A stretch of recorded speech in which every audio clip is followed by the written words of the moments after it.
Okay, good morning, guys. Hope you're having a great day. And so yesterday, another huge move, right? Last 5 days or 6 days. On Monday we kind of ripped, and then Monday we kind of based, and then yesterday absolute rip. The thing here is now, Bucky, you asked about the JPM trade. What exactly is that, right? I don't want to complicate things. It's very confusing. I'm confused myself, right? It's a lot more complicated than one can think. I think I did read up a lot on it, so I'm not going to talk too much about it. But I do want to say that the 45 on SPX, right? I think that's around the level that their trade is based.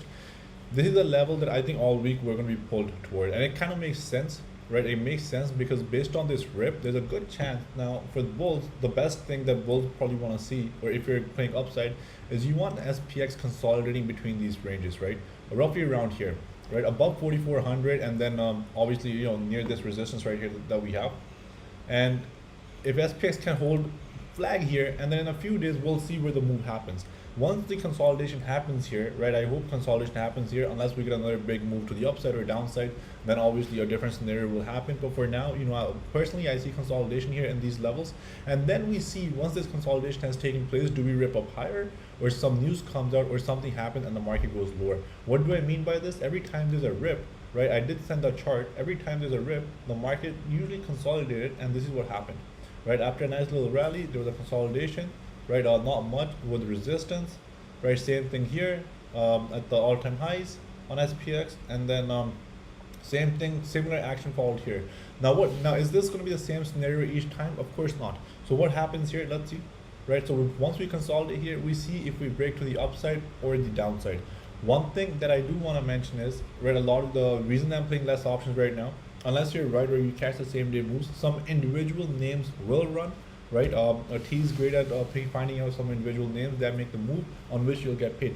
But indices or the big stocks right now, there will be reduction in volatility, right? Basically what that means, the options will be priced much cheaper. If you go on IWM alone, if you go on IWM today at the open, you will see that the options are actually pretty cheap compared to how they were last week, right? So IWM, if I go on it, just with these last 3 days of moving sideways, and this 209 becoming a hard resistance here, right? We were on voice chat, we were discussing it. I was waiting for 209 to take a short. It hit 208.80, but this resistance and a little flaggy pattern here is going to kill volatility in IWM, so the options will be very cheap. So even if you're scalping, you got to be in and out quick, I think, right? Unless you catch that move, for example, the one that happened yesterday, and then we'll go with Tesla also. Our people in our group, HKT, Goldman Sachs, absolutely nailed Tesla and Push Barrage. So congrats. Unless you catch a move like this and you hold it through, you will make good money. But if you end up catching a move here, for example, IWM, and it goes down, your options will be up. And if you don't take your profits in 10, 15, 20 minutes, and once IWM comes back to the same trading range where you bought them, your options are likely to be down. That's how much time decay hits on those options, right? Just so you know. So keep that in mind. So a lot of reduction in volatility. Be careful if you're scalping. If you're scalping means you're exiting quick. You're not holding on to your positions. All right, so take your profits. And gold. Somebody asked about gold. Something that I just want to go over. On SPX, guys, there's not much. I think 450 has a lot of on SPY. If I go on SPY, as per the title, I cannot remove these drags. I need them. But on SPY, 450, right? So 450 is a magnet level this week. Right, magnet level with a lot of option interest, and then obviously on SPX it's around 45.10. All right, so these two levels I'm expecting. If we go above these levels, we're likely to come back. If we go below these levels, there's a good chance we come back up. Right, so that just further confirms my case for consolidation for a few days. All right, gold. Somebody asked. Right, a huge squeeze from 1700 towards 2000, and then it came down. Right, and now it's just making this pattern. It could be viewed as a flaggy pattern or a nice little wedge that can break to the upside. So if I go to the monthly chart, gold is at a monthly resistance. Know this, right? It's at a monthly resistance, right? First, the cup and handle pattern formed. Right, this was a huge cup and handle pattern that formed from 2011, right? And around these levels, since last year in the summer, right, we started alerting this cup and handle. But we said one thing, because gold sometimes when it goes sideways for months, right? So LB used to go over this. I went over this myself many times. Gold requires time, and we only mentioned at least 2023 calls. And if you have them from these times, those calls were actually in good profits at these highs. Now on the monthly, we want to see if it can close above this high of August 2020, basically, right? We close above these highs, that builds a bull case scenario. Then slowly, gold goes, and there will be nice another squeeze of 5-10% on gold. And when that squeeze happens, that's what's going to lift the call options on the pricing of the call options high, right?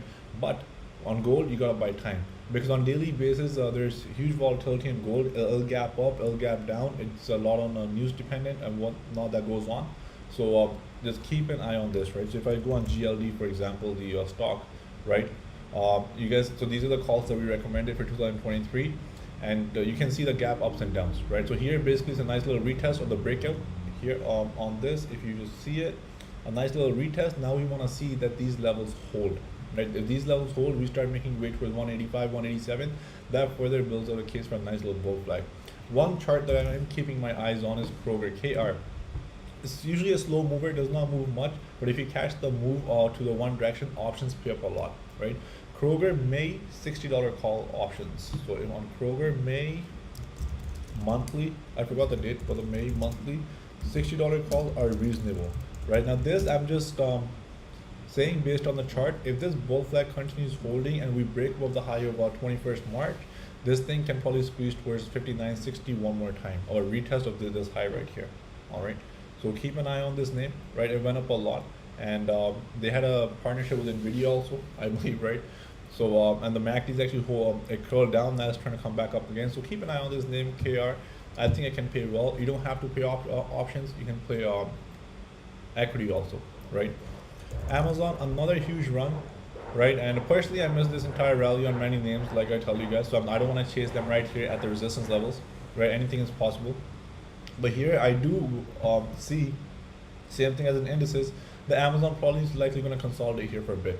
If it consolidates, then we take out this highs and we hold above it, then maybe I'll see if I want to play some spreads to the upside, as the options alone will be expensive, right? But for a few days, I want to see it breathe, and let's see what happens. And if it continues going up, that's fine. Then I'll simply wait for my number, which is it's a little far, but I'll simply wait for it, 37.25, and then obviously 37.65. These two numbers I've from the last few months that you guys know about, right? Now many of you guys say, oh, so you're gonna miss this entire rally and play up here. I'm playing options. I don't care when I buy, right? I mean, options you can like, I'm not somebody that's trying to catch options at the bottom. Not like I would hold until 3,800 unless I'm playing a lead, right? So options is okay to buy options at your confirmed levels. The best example I can give is yesterday, Goldman Sachs. So let me just remove these drawing on Tesla right here. First he had puts. He had puts on Tesla, but he saw that, what, man, this is the structure that all the big orders were getting absorbed in Tesla. So all the orders were getting absorbed right here at this level at 220. No, sorry, right here at 2 o'clock, the 960 level basically. He had puts in Tesla because he saw strong resistance that we're probably going to pull back, but the idea did not work in his favor. But right here at the top, right, and if you guys go in SPX futures, he posts the levels that are above a certain level, there will be a bullish confirmation if it holds. He ended up buying calls here on this breakout, right, and those calls went up 100%. They actually went up more than 100%, whoever held, right? And in a very fast, there was another 30-point move that followed, I believe, almost to 1,000, right? So sometimes it's okay to buy options when the stock is priced high. So don't be like, oh, I'm going to miss the bottom. Are you going to hold for the next $10 move? You're probably not going to hold. You're probably going to sell after $1 or $2 up, right? Most likely, most traders. I mean, many hold also, don't get me wrong. Some setups that I'm eyeing, one is Twitter. I'm eyeing, my eyes are on it, right? Just waiting. If it continues building a base here, and if it retests the 50 MA one more time, right, on any pullback, if we retest the 50 MA, right, if we come down here and we start building a case again to the upside, this is one name that I might add a position towards a few months out. All right, that's my another target. Pins. T loves this name, right? He's done a lot of research on it, and this is just at the 50 MA. Again, if we can go above it and base above it, I see pins out towards $30, $32. And these names you can even play equity, because even a $1-2 move up is a huge percentage gain, right? Another one is Square. This is way above his 50 MA, way above it, and I'm looking for a retest of this zone right here. If we can a retest of this zone, so here I'm keeping my options open to play to the upside if I have to on a retest. On a retest on Square, if it happens, I will add some long positions. Few weeks out, Overall, my bias is to a downside, but downside, I'm not expecting downside this week or next week, right? Maybe for the next 2 months, the market rips. I have no idea. But in the coming months, from what I see, right? That's my own bias. But here, I'm looking at a retest, and then these are the individual names I'm keeping an eye. But do I want to buy calls here on Spirit? Maybe it rips another 20, 30 points here. I personally will miss that rally. That's fine. It's up to you if you want to buy it. But it ran from $80, or sorry, 94, from these lows of 80 to 140. That's a freaking, that it almost doubled basically in the last few weeks. Right now it dropped huge as well, I understand, but I don't want to chase here after it's already up almost 100% in equity alone. So I wanted to base because it came from here to here for a reason, right? So this rally, I'm not going to chase it here because it can easily come again here, base, and go back up, right? These things are possible and they can happen. Sometimes in the market when it keeps running, everyone becomes so bullish, right? Right now, if we look at SPX alone, after this entire rally, right? No, everyone's scared to buy puts right now. Everyone's scared. Why? Because most, right? Because this such big rally has put in your mind that the market only goes up.